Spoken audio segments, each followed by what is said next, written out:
kula. Waduh. Ket sampun enten sing gadah keteng wingking. Oh ngono. Oh bisa. Mburi iso, berarti secara diam-diam. Mbak penyanyi. Dalem nggih? Kau Sakniki setunggal mboten cekap nggih. Madalang ini keberdua liar. Oh, madang. Ngijini lho, sampeyan krungu to, Tulungagung enek sejenenge Bos Kacung iku wae loro. Betul ta? Nggih, lan pucuke niku kan empat. Ah, nggih. Empat mriki lho, Mas. Untuk mriki bablas ora sapa. Wah, dhisik Pak wonten mriki. Luar biasa Mbak. Nggih. Pokoknya kan gini, Ponorogo niku kan nggih sedaya niku kan nggih remen Mas nggih. Leres nggih. Langgame nggih remen. Nggih. Napa reong Sineman nggih remen pamundutan napa melih menika para kadang sutresna mboten namung laradan ringin Mas Cahyo. Nggih. Saking Balong rawuh, Nggih. saking Singkil rawuh, Alhamdulillah. saking Danyang Ponorogo rawuh, Madiun rawuh, Magetan rawuh, Tenggalek ugi rawuh teng mriki. Alhamdulillah, ngaturaken panuwun. Yen kok apa kiai kiai sing rawuh rene? Lho nggih kula nek teng Ponorogo nggih niku wau lho. Sak ubek-ubek niku kula nggih teng mriki mawon. Dados apal. Dulur mriki niki kula apal. Nggih. Balong, Singkil, tenggene Bajak, Sedarat, Kulon Titik ana Sumarata, Nggih. bablas mriko tenggene Sampung. Nggih. Iki teng mriki sedaya mirsani jenengan residen-residen sing cantik-cantik iki. Nggih. Lah menika lho Mas Gareng, Pripun, Mas? menika wonten dawuh saking Bapak Mujito. Mas, ini ada penyanyi namanya Mbak Fitria Rosa. Persembahan dari Bapak Haji Karnabi Jombang. Mbak Fitri, ini Mbak Fitri. Mbak Fitri. Jadi sempat kesana migap. Oke, nggih. Aku tak dang. Oke, Mbak Fitri berkati dalam Melodio.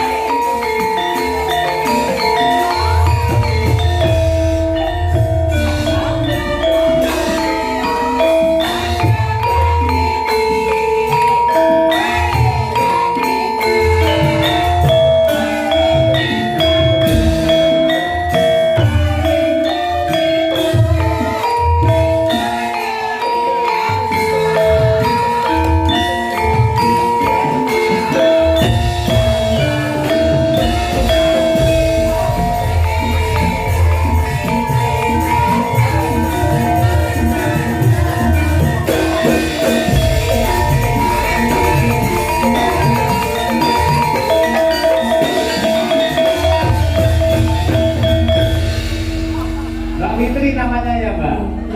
Dalem? Namanya Mbak Fitri. Nggih, leres. Nggih, perkenalkan nama saya Idul. Mas Idul. Kersane Pripun? monggo cekat. Kula mriko. Nggih, nggih. Waduh, kula lek cedak-cedak kali dalang ingkang bagus ngeten raditer lho kula. Waduh. Ket sampun enten sing gadah keteng wingking. Bebas mawon. Oh ngono. Oh, betul bisa. Mburi iso, berarti secara diam-diam. Mbak penyanyi. Dalem nggih? Kau Sakniki setunggal mboten cekap nggih. Madalang ini keberdua liar. Oh, madang.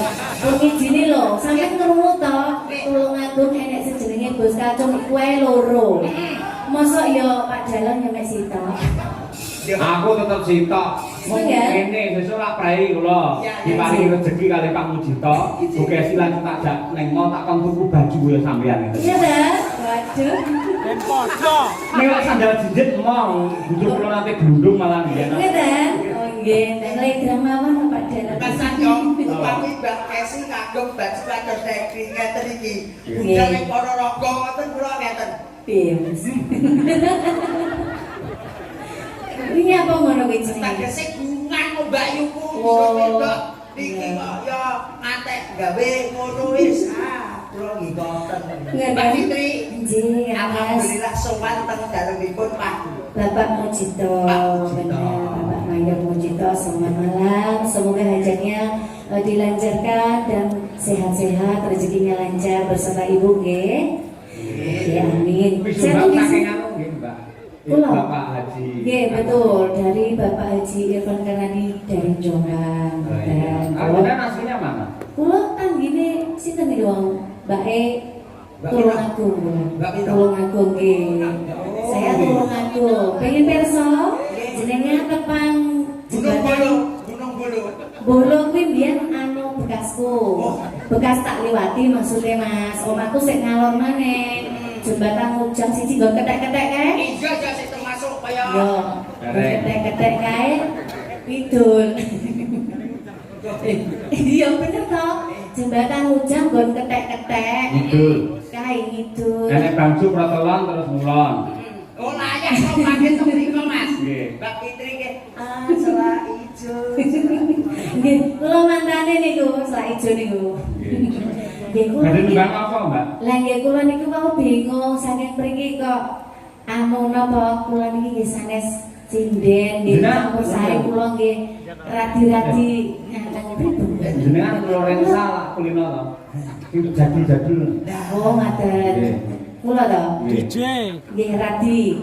Anu? Nggih, kula manut mawon. Pokoke jalan ngoten mangke kan dibantu kali Mbak Nggih Mbak toh, sinden jenengan nggih. mau nitih napa? Kula nite anu Mobil? boten dokar. Oh, itu ora tau jedok, Mbak. Kula biasanya dijedang malah. Wah, berat. Waduh. Bulan iki. Ono sinden ngono kabeh ben aku ngerokok aku men. Tambah ban, nggih. Anu riyen mawon napa sing lagi niku nggih nggih. Nggih. Nggih. Saya Mbak, jenengan Napa? mboten kulino teng wayang to? Kula Ngene. nanggung sepi dah niki tasih teng wayang niku. Wayang iki sutradarane iki dalang. Ketika dalang Betul. ucap tukang tambal ban niku sendika dawuh. Nah, ngoten lho.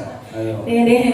Nggih, tadi ada request lagu itu tadi lagunya campur sari juga, tapi campur sari sanes nandang lho Nggih, nggih. nggih, nggih. Wonten lamunan mungkin saged dibawakan napa kula tak konfirmasi riyen kalih mas-mas niki napa pripun Mas Milan. Oh, nggih. Aja tak delok Pak nggih ngapunten lho, Mbak Kesi nggih.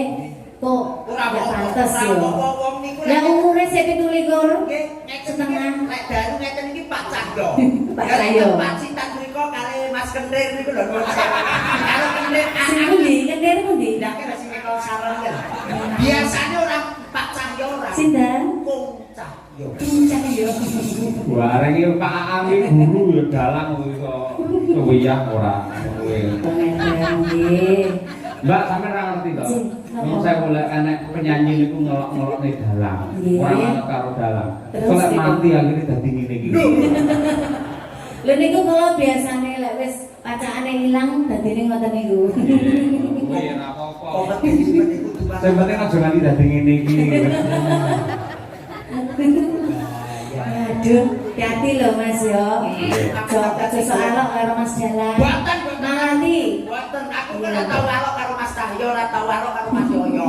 Gur siji Pripun? ngrasani. Allah, malah jeru nih. Pripun napa sidane Mbak Titin?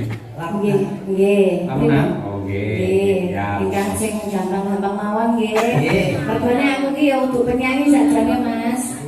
Yo mek gur nyumbang lho iki. Oh, ya ora apa-apa. Yo mek iso-isonan yo. Penting nyumbang Mas Cahyo nggih. Penting nyumbang. Yo sing penting nyumbang donga yo penting lho Mas. Nggih. Monggo dipun aturaken kanca-kanca Madangkara Lamunan. Ayo nek Mbak Wiraman. Ayo. Ayo. Satu kapataran. Enggak. Sing apa anteng langsung? Nggih to. Nyawan jenengan iki kula nggo mawon purwarep kok. Waduh, iki adem-adem lho aku ya kudu disanding iki. Ya wis, ora masalah. Nggih, jenengan nyanyi kula tak cedak jenengan. Ayo wis, semangat sampeyan Mas. Nggih. Monggo dipun aturaken Lamunan. Nggih.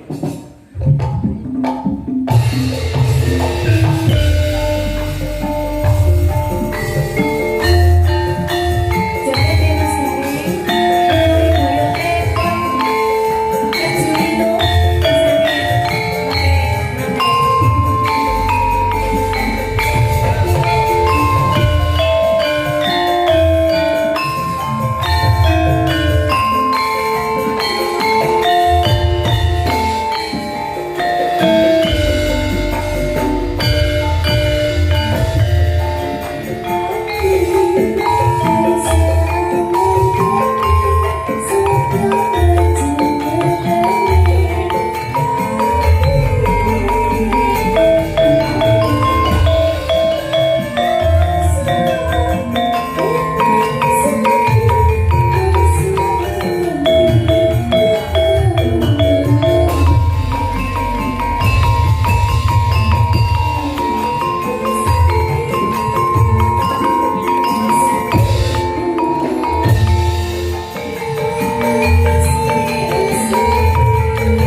sindan ya koekno aku. Lah aku ki asline Banci. Tenang, saestu. Aduh. Mas Gareng, niku wau joget pagoi to. Pargoy. Lah kok sampean sing kuat aku wis boyoken. Loh, jamumu kurang ampuh. Kene ku Jamune apa? jamune nek wong Ponorogo ki ya sing akut endhog. Ndok. Endhog Jawa 10. Ngono, karo apa nek? Blek karo susu SGM. Ndak loro ae ndoke. Oh. Nek 10 bare ya kelempoken ta ya. Mbak Fitri matur Nggih, nuwun matur sanget nuwun. kalian Bapak Haji Karnadi nggih. Nggih, terima kasih banyak. Ngapunten sanget kula nggih tasih niki nderek pagelaran wayang kulit. Mugi-mugi Bapak Dalang kalian tim sedaya kemawon diparingi sehat panjang umur. Amin. Rezekine lancar. Mas Amin. Gareng juga nggih. Amin. Jobnya juga banyak. Amin. Terima kasih. Saya undur diri dulu. Mohon maaf bila ada kesalahan yang mungkin saya sengaja atau enggak. Juga buat beliaunya tuan rumah Bapak Mujito. betul Bapak Mayor Mujito beserta Ibu. Terima kasih Ibu. Tadi katanya ngantuk, tapi setelah ninggalin jenengan langsung ini langsung semangat. Wow. Loh maksudnya Ibu loh, Ibu Mujito, untuk aku. Iya Mas ya. Nggih kula pamit rumiyin, mugi-mugi lancar sampai akhir acara nggih. Terima kasih. Assalamualaikum warahmatullahi wabarakatuh. Waalaikumsalam. Nggih. Mas Gareng nggih. Gandeng menika Ponorogo niku benten bab guyon, bab lagon ya diaturke ning ya lakon aja nganti ditinggake. Saya niki enten bocah-bocah cilik niki mesti seneng kali sabetan, seneng kali lakon. Nggih leres Mas. Nggih. Niki dalam-dalam sinoma sinom nggih rawuh mriki Mas. Nggih, nggih. Mangke dipun lajengaken goro-goro pokoke malah luwih hot full edan. Wah. Pengasih saka Hyang Agung muga-muga tambah sumanti ya, Mak. Kaya ngono. Ya, mbak nek gelar cerita nyuwun izin Bapak Mayor Mujito mangke nggih perangipun anak kula ingkang bajeng kelas 1 SMP ingkang badhe nderek nyambut damel. Ya. Ya, ngatur krono ngono tak critakake. Sang Patisikra kanata paris nyawiti kumolong sampyak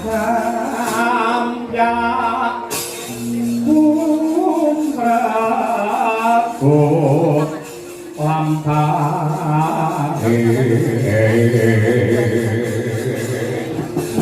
binarung krapyak batang agati